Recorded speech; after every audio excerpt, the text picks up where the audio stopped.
guys, I thought I would make a video showing how I process new inventory. So, Phantasmal Flames just came out, and I was able to get 2 booster bundles. So we ripped those, have some cards that I need to sort, and then get listed. So normally the first step when I get new cards is to sort by set. Since these all came from the same set, I don't need to do that. So the next step is to sort by name alphabetically. So as you can see, I have this sorting tray. It's from BCW. It's called the Safe Sort. This is my favorite one because it has the alphabet on it and it has enough slots for all the letters, and you just sift through it. I have some other sorting trays that don't have labels on them or not as many slots, and they're kind of a pain. So I really like this one. There is a link for it in the description if you're interested in getting one. So the first step is just to sort them by name. So for the code cards, these I just put under C because that's how they're entered into the system. And we're just going to go by letter for the rest of them. So R, M, S. I don't know how much you guys can see this, but hopefully it is good enough.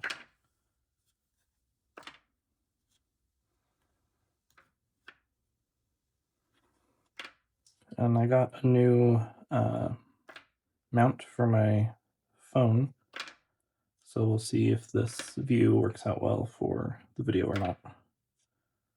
My hope was that it would make it so that the camera wouldn't be as bumpy and would get a better angle, but I don't know. We'll see. So we got 4 booster packs and 2 booster bundles from GameStop. I gave the booster packs to the kids. We let them each open one, and they got to keep those cards. And then my wife and I opened up the booster bundles.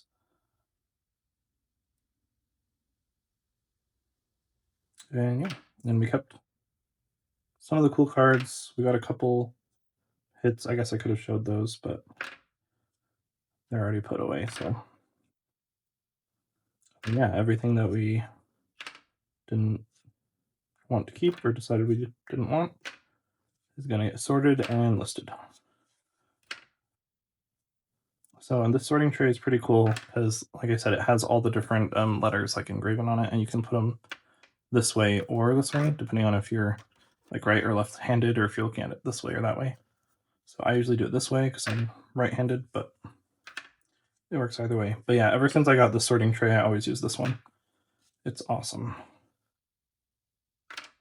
I had, like I said, I have a couple other sorting trays that I've used, but before I just had like Post-it notes with the letters written on them, but they wouldn't always stay, and they weren't always easy to read. Sometimes the cards would end up covering the Post-it notes, and it was just kind of a pain. But yeah, this one is super nice, totally worth it if you're doing any amount of sorting cards alphabetically.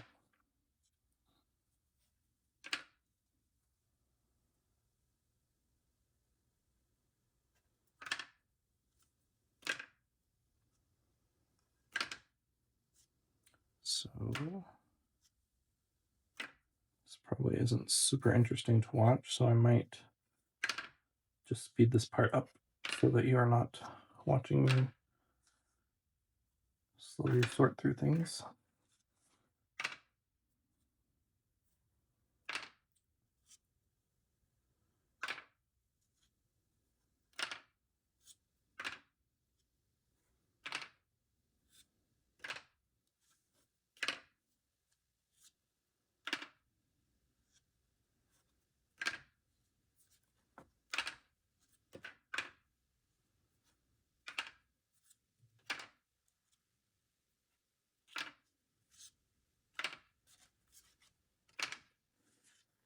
Maybe I should have like some music going or something. Normally I'd be listening to an audiobook or something, but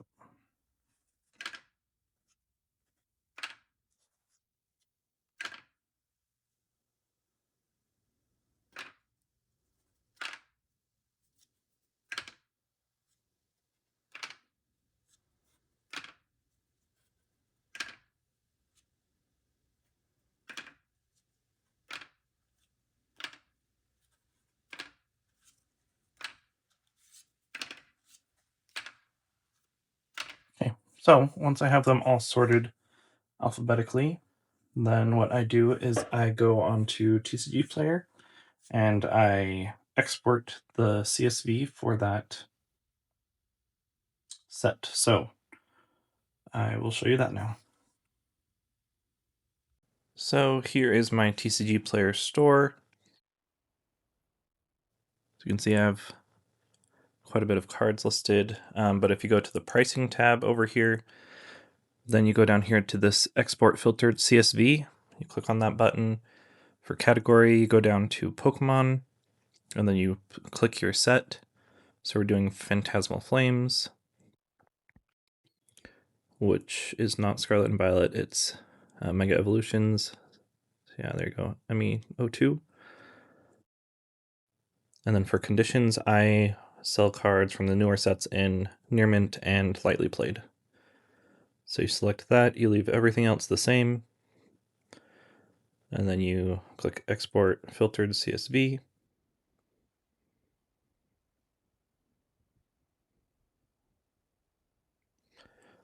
And then you click Save. And there it is. So then I go over to one of my pre-existing Google Sheets.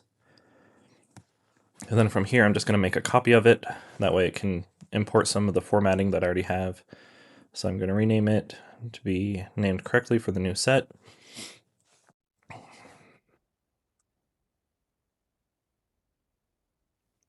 And then I change the date for the date that I last imported the spreadsheet, just so I can know how accurate or how long ago it was imported. And then I click make a copy.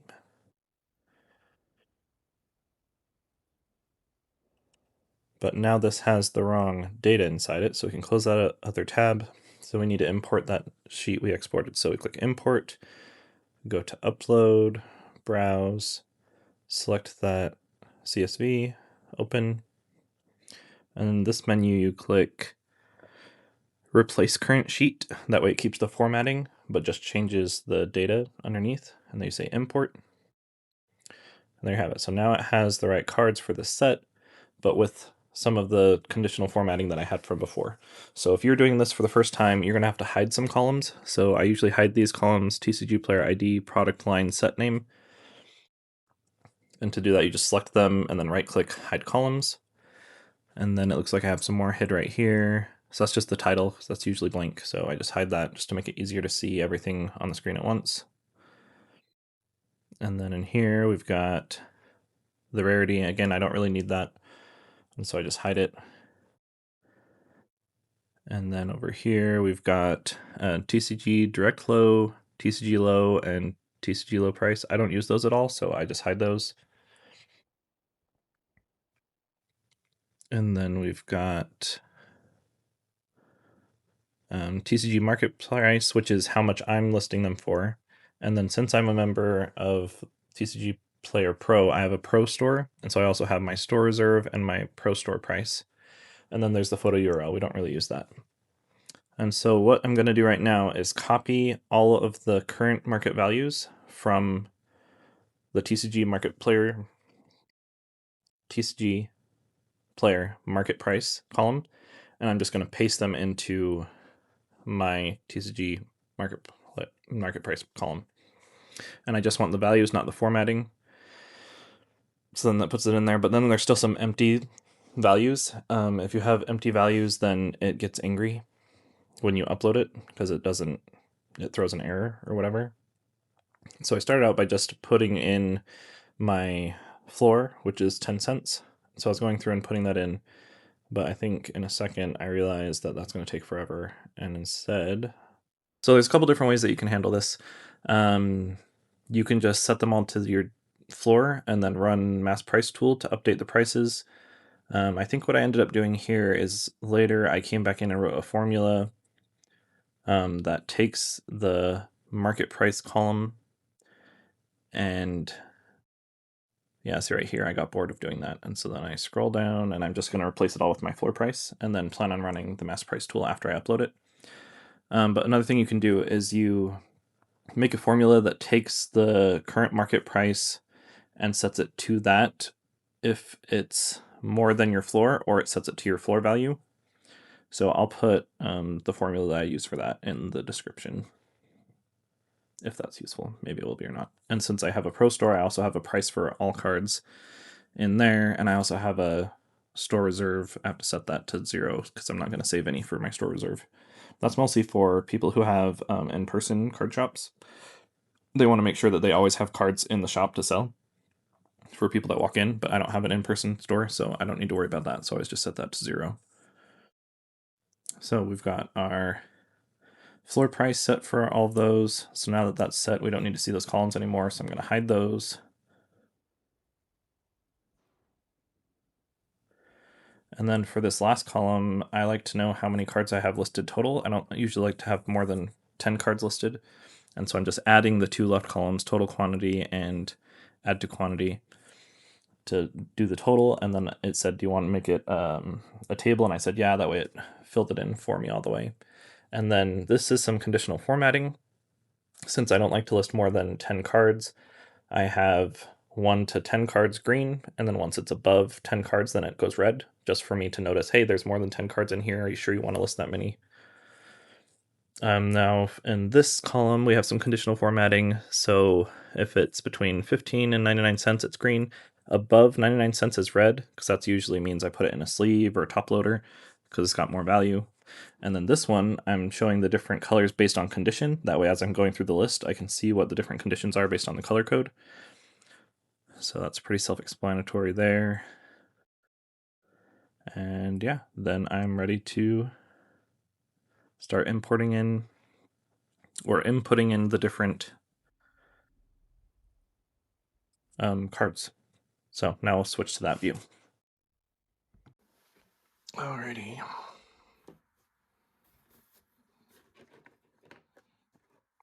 My desk could use some reorganizing, but here we are.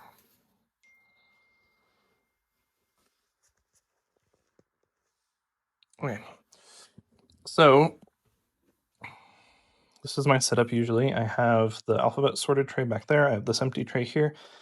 I have these rows that we're going to put stuff in. I have the computer over there. I get dividers to go between the cards as we put them in. So we'll put some of these over here.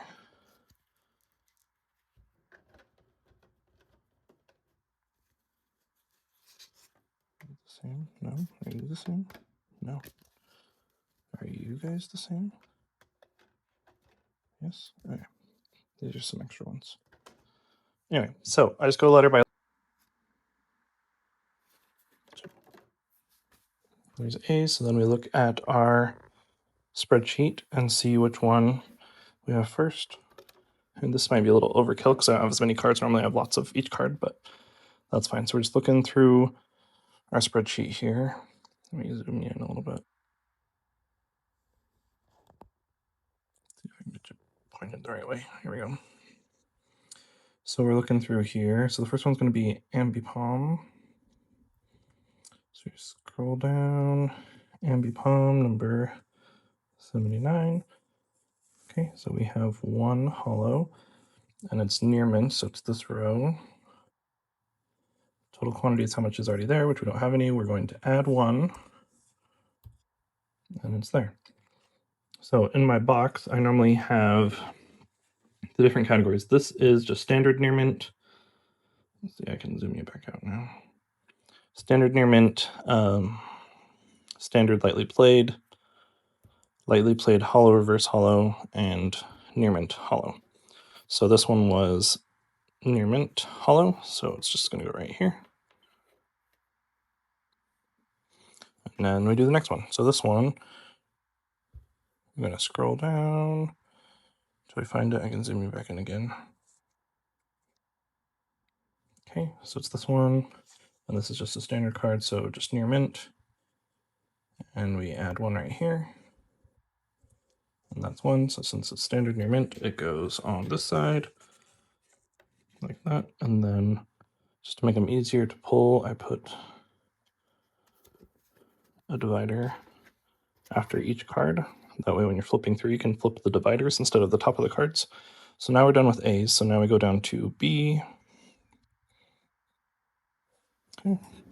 We'll come over here, we'll grab B's. I'll just show the first couple letters here, and then I'll probably just go fast. That way you guys don't have to watch me.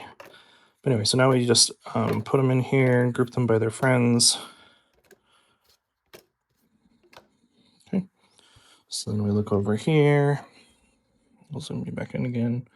So the first one is Battle Cage, which we do not have. So we scroll down, Blowtorch.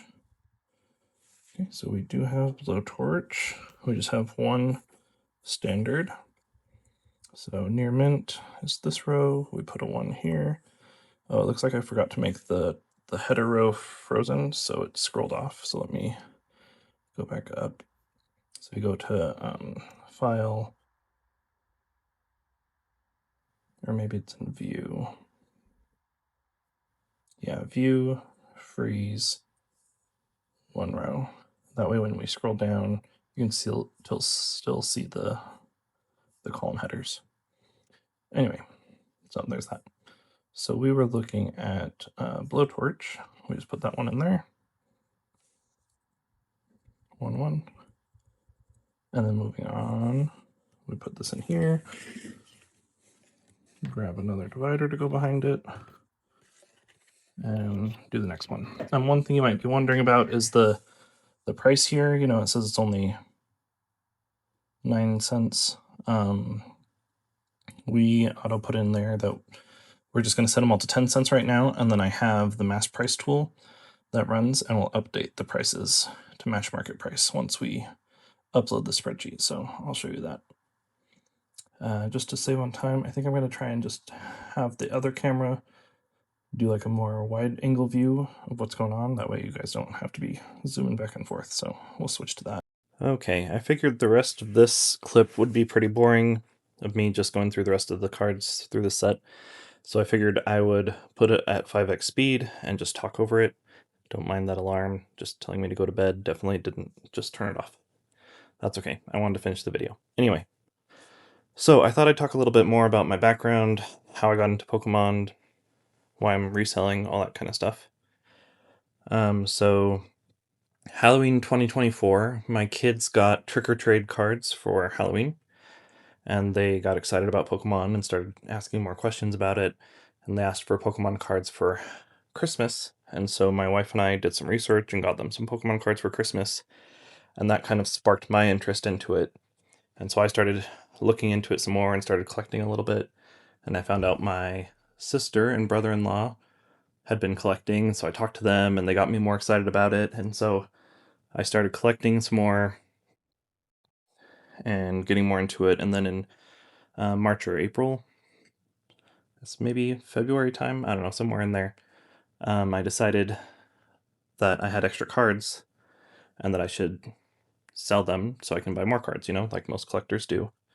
And so I looked into how to sell cards. Eventually I made a TCGplayer account, started selling on there. I started selling on eBay. I tried doing some streaming a little bit. I did a drip stream for a little while, and I did whatnot for a little while. I actually think there's a video recording on this channel of my first live stream, and I like hyped it up and did it for my birthday, and that was a lot of fun. But the more that I was doing those live streams, I wasn't making a lot of money. I was basically just breaking even, you know, after the shipping and stuff. And it took a lot of energy and prep time to get all the cards ready and stuff before the stream, and then during the stream it took a lot of energy. And keeping track of everything as I'm going through the stream and keeping the orders together and stuff, it was just a lot of work, and it was kind of draining me, so I took a break from that. And I've been focusing more on TCGplayer and eBay since then, and it seems to be going pretty well.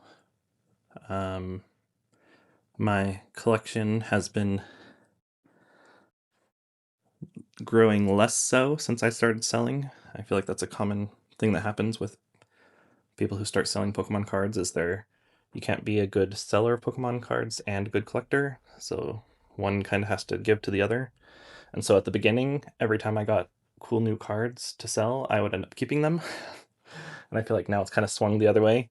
I have to justify before I can keep some cards if I like them, because I'm like, well, I could sell them and make more money. Anyway, so that's fine. We're looking into it. My wife has actually gotten really into collecting, so she has a pretty big collection as well. So I've kind of been living vicariously through her and through my kids, because all of them have collections now and they all have binders, and it's a lot of fun. They always ask to trade Pokemon cards, which is fun.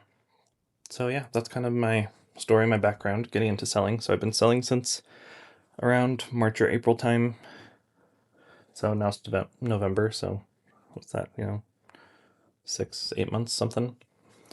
Yeah, I'm hoping to keep growing it. Once I stop streaming and doing live streaming for like Whatnot and Drip, I felt like I was missing out on like the community aspect of cards, because I really liked helping people get the cards that they needed to complete their set, and like interacting with people and stuff.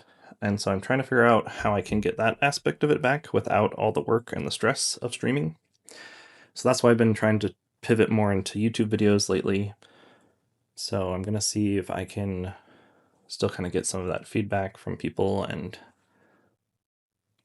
build some more of that social aspect into things. That's kind of where it's going. That's what we're doing. So looks like we finished sorting. Let's show you guys how to upload the spreadsheet. Okay, so you go back to your spreadsheet, you click File, Download, CSV, comma separated values, you click Save, and then that downloads it. So now you go back to your TCGplayer, and you're in the Pricing tab, and you say Import to Staged. You choose your file, click Open, click Continue, and everything passes. You click Continue, and then you click Move to Live, confirm Move to Live, and then you click Close. And if all of that works great, then it's uploaded to your inventory, it's made live. Like I mentioned before, I have mass price, and so I have these rules that run. Once I upload new inventory, I normally run my rules and it updates all my prices. I also have them set to run once a night, and so this is me just having those rules run, and that'll update the pricing to match what is set in market price. Or like before in the video I showed, you can just set an equation to set the prices equal to whatever market price is inside the spreadsheet. But this is me just showing what the rule is. It sets it to market price. Any cards that are less than $5. The minimum price or my floor is 10 cents, and it runs every day at 4 a.m. Eastern time. Or whatever. So yeah, that's how you do it. And once you do that, your inventory is all up to date. So now I'm just going to show that the cards are live. So you just go back to your TCGplayer window, you go to your inventories tab, and then you filter it to product line, Pokemon, and then to the set that you just uploaded. So in this case, we're doing Phantasmal Flames. And then we set this to show all 500 if there is that many. And then as you scroll down, all of these that are green mean that I have inventory of them in stock, and it has the counts on the side there. So they're all uploaded, they're all entered in, the price rules have run, so everything's good to go. Thanks for watching. That's how I process and sort and upload new inventory.